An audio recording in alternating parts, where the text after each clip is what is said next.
Thank you very much, Gerald and Heston, Mayor Rizzo, Governor Schaap, Reverend clergy, distinguished members of Congress, distinguished guests, ladies and gentlemen.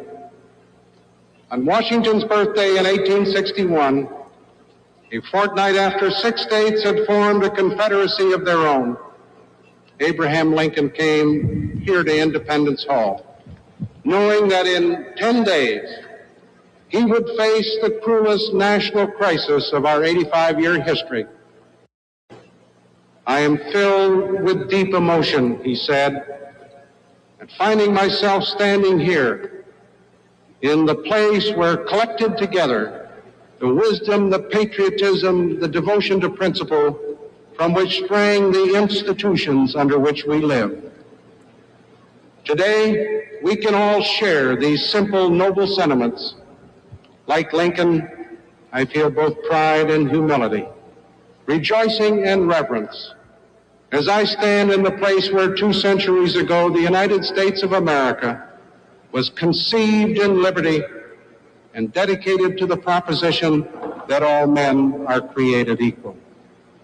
From this small but beautiful building, then the most imposing structure colonies, came the 2 great documents that continue to supply the moral and intellectual power for the American adventure in self-government.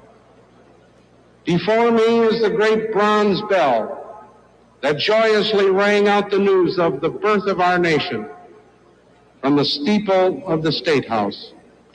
It was never intended to be a church bell. Yet a generation before the great events of 1776, the elected Assembly of Pennsylvania ordered it to be inscribed with this biblical verse: "Proclaim liberty throughout all the land unto all the inhabitants thereof." The American settlers had many, many hardships, but they had more liberty than any other people on earth. That was what they came for and what they meant to keep. The verse from Leviticus on the Liberty Bell refers to the ancient Jewish year of Jubilee. In every 50th year, the Jubilee restored the land and the equality of persons that prevailed when the children of Israel entered the land of promise. And both gifts came from God, as the Jubilee regularly reminded them. Our founding fathers knew their Bibles as well as their Blackstone.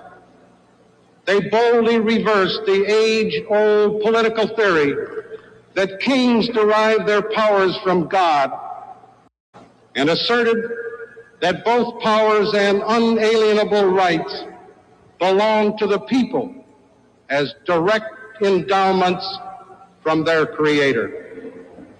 Furthermore, they declared that governments are instituted among men to secure their rights and to serve their purposes, and governments continue only so long as they have the consent of the governed. When George Washington, already commanding the American Continental Army in the field, the Second Continental Congress met here in 1776, not to demand new liberties, but to regain long-established rights which were being taken away from them without their consent. The American Revolution was unique and remains unique in that it was fought in the name of the law as well as liberty. At the start, the Declaration of Independence proclaimed the divine source of individual rights and the purpose of human government as Americans understood it. That purpose